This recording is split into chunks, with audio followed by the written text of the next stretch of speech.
Good morning class. मैं Mohan Kumar Singh, BCA department, RSS science college Sitamarhi से। C++ के इस वीडियो लेक्चर सेशन में आप सभी का बहुत बहुत वेलकम है।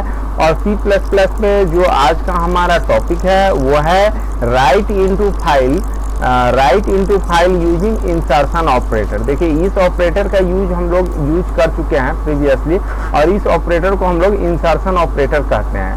सबसे पहले तो ये टॉपिक को समझे हम लोग कि देखिए, राइट इनटू फाइल का मतलब क्या है कि राइट इनटू फाइल यानी कि इन ए नोटपैड फाइल और ये WordPad file under the drive, यानी ड्राइव में सेकेंडरी हार्ड डिस्क जो हमारा सेकेंडरी मेमोरी जो हमारा हार्ड डिस्क होता है वहाँ पे कोई फाइल है तो उसमें राइट करना है। कहाँ से करना है? तो टर्बो C++ जो हमारा इंटरफेस है या C++ का जो भी इंटरफेस है जहाँ पे हम लोग प्रोग्रामिंग करते हैं वहाँ से राइट करना है। और कैसे करना है? तो इस ऑपरेटर को यूज करके, इंसर्शन ऑपरेटर को यूज करके। इस तरह का प्रोग्राम हम लोगों ने लास्ट वीडियो में भी किया था, लेकिन वो था पुट फंक्शन को यूज करके। लेकिन पुट के साथ एक लिमिटेशन ये था कि put function rights only one character eight a time, एक बार में एक ही कैरेक्टर को राइट करता है, ठीक है। लेकिन यहाँ पर है कि इसको यूज करके हम multiples characters at a time, एक बार में हम लोग इसको राइट कर सकते हैं। लेकिन उससे पहले थोड़ा एक कंफ्यूजन दूर कर ले हम लोग। लेकिन उससे पहले भी थोड़ा मैं अभी वीडियो पॉज करना चाहूंगा। अभी मैं तुरंत वीडियो पे वापस जाऊंगा। हाँ जी, तो इसका नाम इंसर्शन इसको क्यों इंसर्शन बोलते हैं? इसको कई लोगों के साथ होता है क्योंकि एक और ऑपरेटर होता है, ये वाला ऑपरेटर देखिए यहाँ पे इस सिंबल का, और इसको हम लोग एक्सट्रैक्शन बोलते हैं, जो कि सी इन के साथ यूज होता आया था प्रीवियस जो भी हम लोगों ने प्रोग्राम किया, और इसका यूज हम लोग सी आउट के साथ करते थे।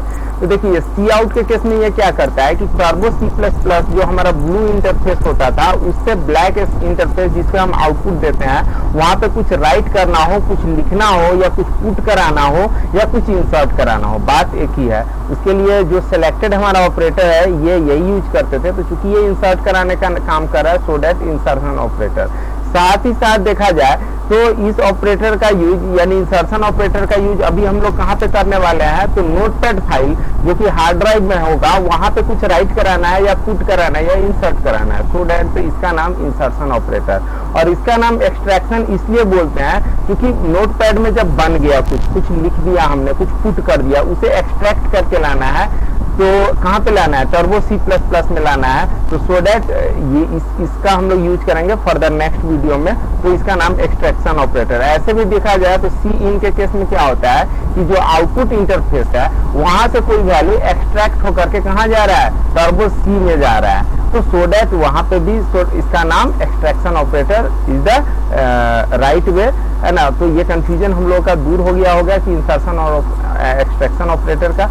चलिए हम लोग इस प्रोग्राम टॉपिक पे आए। टॉपिक देखिए क्या कहता है, we can directly write text को हम लोग डायरेक्टली राइट कर सकते हैं इनटू ए टेक्स्ट फाइल, किसी टेक्स्ट फाइल में यूजिंग इंसर्शन ऑपरेटर को यूज करके। और इसके लिए जो प्रोग्राम बना हुआ है ये प्रोग्राम है।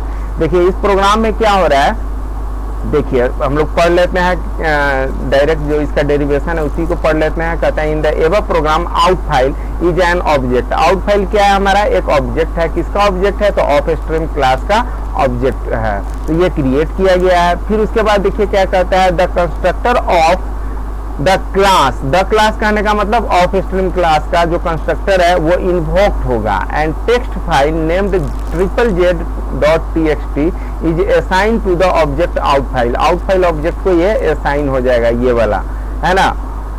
और उसके बाद ये जब आउट फाइल को असाइन हो जाएगा तो ये आउट फाइल उसमें जो चाहे वो राइट कर सकता है जब प्रोग्राम हमारा रनिंग स्टेट में होगा, ठीक है। तो ये दो लाइनों को ये लिख देता है उसमें। लेकिन ये फाइल क्रिएट कहाँ पे होगा? तो कहता है कि द फाइल TST नहीं, यहाँ पे ZZZ होना चाहिए। ये टाइपिंग मिस्टेक है, इसको मैं सही कर देता हूँ। ZZZ.txt is created in the directory specified in our compiler. हमारा जो टर्बो C++ का बाय डिफॉल्ट जो डायरेक्टरी असाइंड होता है हमारे कंपाइलर में, वहां पे ये क्रिएट होगा, और वो ये है डायरेक्टरी, ठीक है। और इस डायरेक्टरी पे यदि already a text file with same name exist, इस नाम का पहले से एग्जिस्ट होगा, तो then at this directory then that would be overwritten. तो उसका जो भी कंटेंट होगा वो ओवरराइट हो जाएगा। तो इस चलिए हम लोग इस प्रोग्राम को पहले टेस्ट कर लेते हैं। टेस्ट करने के बाद तब इसमें 3 चीजों को समझना है। पहला चीज तो ये कि ऑफ स्ट्रीम का ही ऑब्जेक्ट क्यों बनाएंगे।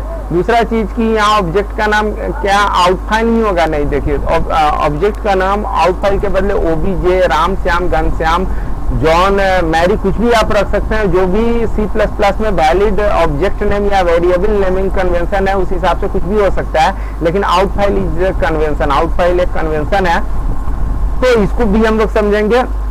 और तीसरा चीज यहाँ पर जो हेडर फाइल हम लोगों ने इंक्लूड किया है, तो इस ऑपरेटर को यूज करने के लिए हम लोग को IO stream header file include करना पड़ता था, तो यहाँ पे आईओ स्ट्रीम नहीं है, फिर भी ये कोई एरर नहीं देगा प्रोग्राम। तो इन तीनों बातों को समझना है। तो चलिए पहले प्रोग्राम को टेस्ट कर लेते हैं, फिर इन तीनों बातों को समझेंगे। तो चलिए प्रोग्राम पे मैं आ जाता हूँ। देखिए यहाँ पे ये प्रोग्राम सेम प्रोग्राम है, एक सेकेंड, हाँ ये सेम प्रोग्राम आपका रहा। एक सेकेंड, थोड़ा माउस का प्रॉब्लम आ रहा है।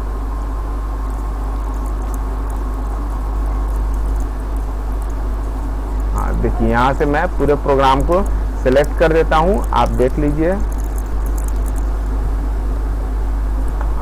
इस तरीके से।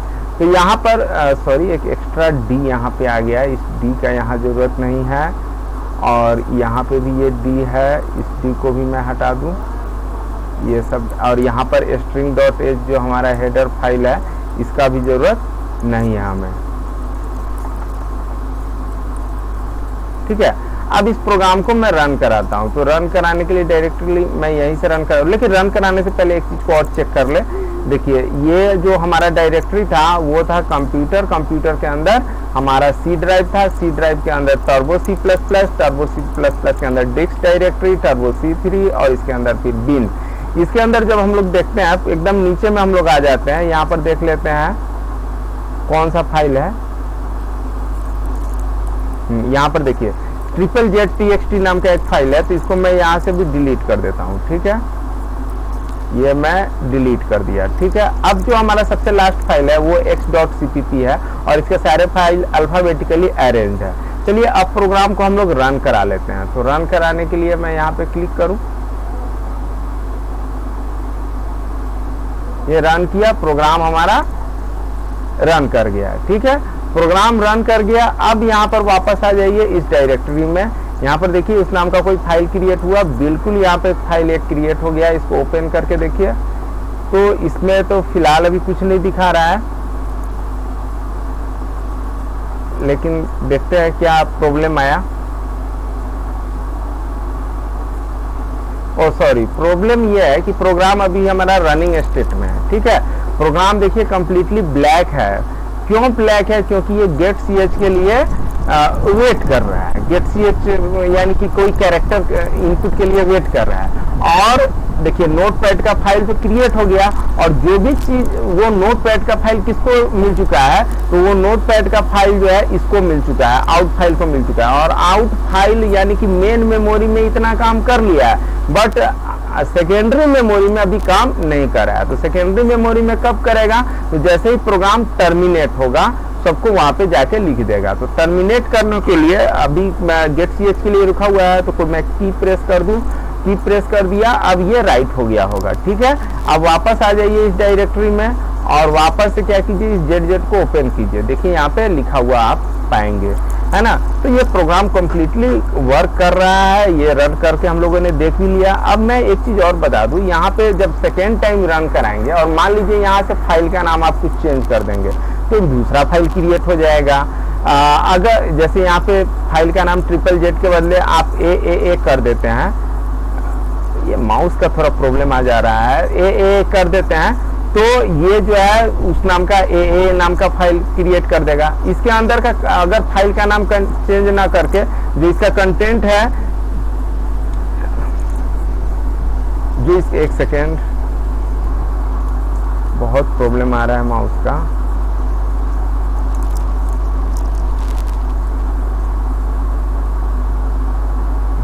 जो इसका कंटेंट अभी है सिलेक्टेड, एक सेकेंड में वापस इसमें जो लिख रहा हूँ उस कंटेंट को सेलेक्ट करता हूँ, है ना।